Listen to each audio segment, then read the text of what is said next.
ഓം ഗുരുഭ്യോ നമഃ.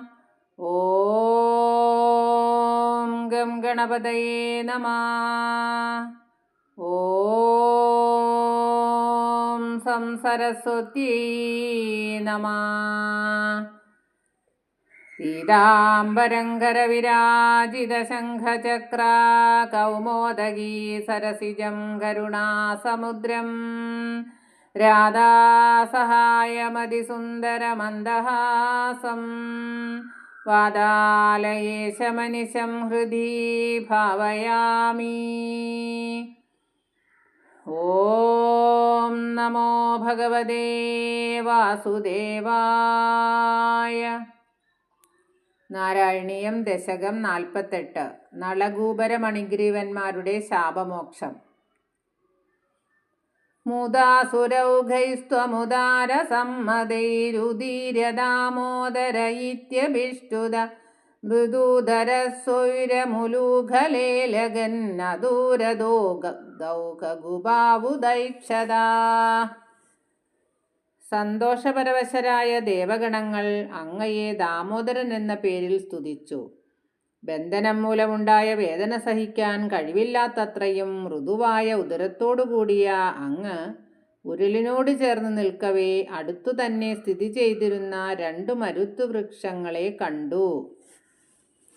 കുബേരസൂനൂർനളകൂപരാഭിത പരോമണിഗ്രീവ ഇതി പ്രധാംഗത മഹേശസേവാദിഗതശ്രയോന്മദൗ ചിരം കില ത്വദ്വിമുഖാവഖേലതാം. നളകൂപരൻ, മണിഗ്രീവൻ എന്നിങ്ങനെ പേരായ കുബേരപുത്രന്മാർ പരമേശ്വര സേവ മൂലം ഐശ്വര്യം നേടുകയും അങ്ങയുടെ നേരെ മനസ്സുതിരിയാതെ മതാന്തരായി ഭോഗവിലാസങ്ങളിൽ മുഴുകുകയും ചെയ്തു. സുരാഭഗായാങ്കിലദൗ മദോൽക്കടൗ സുരാഭഗായാൽ ബഹുയൗവദാവൃതൗ വിവാസസൗ കേളിപരൗ സനാരദോ ഭവൽപദൈക പ്രവണോ നിരൈക്ഷത.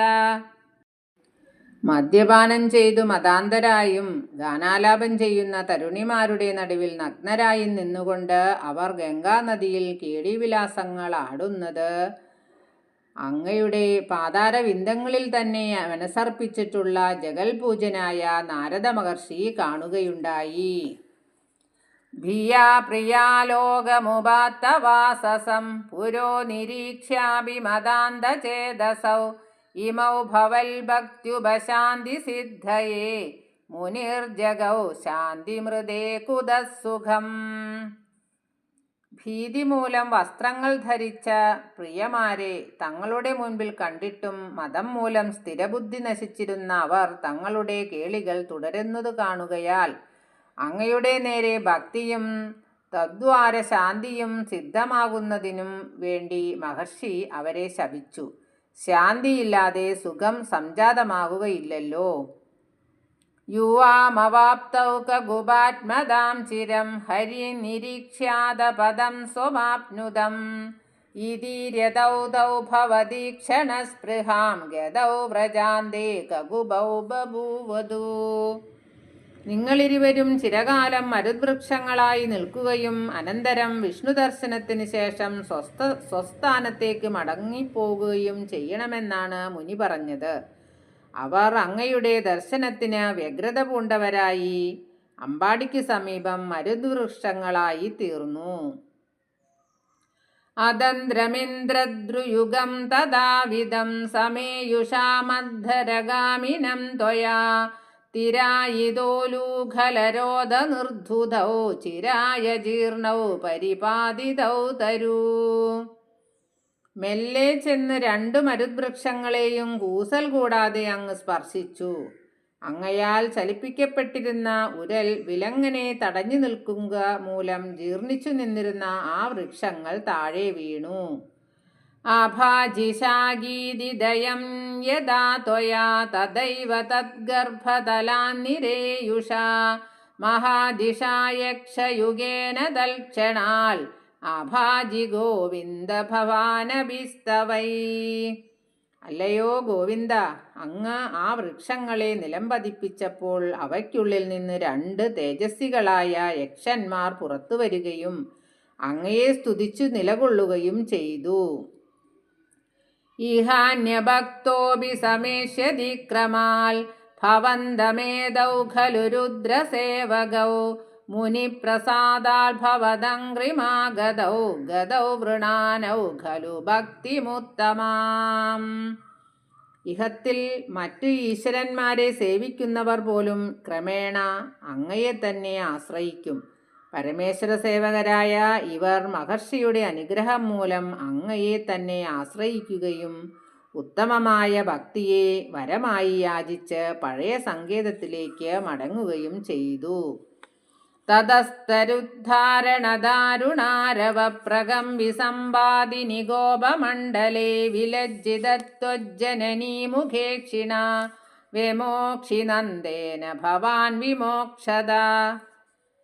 വൃക്ഷങ്ങൾ വീണപ്പോൾ ഉണ്ടായ ഭീകരശബ്ദത്താൽ പരിഭ്രാന്തരാകപ്പെട്ട ഗോപാലകന്മാർ വന്നെത്തി. അപ്പോഴേക്കും വ്രീളാവശകയായ മാതാവിൻ്റെ മുഖത്തേക്ക് നോക്കിക്കൊണ്ട് നന്ദൻ അങ്ങയെ ബന്ധനത്തിൽ നിന്ന് മോചിപ്പിച്ചു. മഹീരുഹോർമദ്യഗതോപദാർഭഗോ ഹരേ പ്രഭാവാദ പരീക്ഷതോധുന ഇതി ഭ്രുവാണൈർഗമിതോ ഗൃഹം ഭവാൻ മരുത്പുരാധീശ്വര പാഹി മാം ഗതാൽ. വൃക്ഷങ്ങളുടെ മധ്യത്തിലായിട്ടും ഹരിപ്രഭാവം മൂലം ബാലകൻ സുരക്ഷിതനായി തീർന്നത് അത്ഭുതകരം തന്നെ. ഇപ്രകാരം പറയുന്ന നന്ദൻ മുതൽ പേർ അങ്ങയെ ഗൃഹത്തിലേക്ക് കൊണ്ടുപോയി. അല്ലയോ ഗുരുവായൂർനാഥ, എന്നെ രോഗങ്ങളിൽ നിന്നും രക്ഷിക്കണേ. ശ്രീ ഗുരുവായൂരപ്പാ രക്ഷിക്കണേ. ശ്രീഹരയേ നമഃ. സർവത്ര ഗോവിന്ദനാമ സങ്കീർത്തനം. ഗോവിന്ദ ഗോവിന്ദ. സർവത്ര ദേവീനാമ സങ്കീർത്തനം. ശ്രീ ജഗദംബികായേ നമഃ.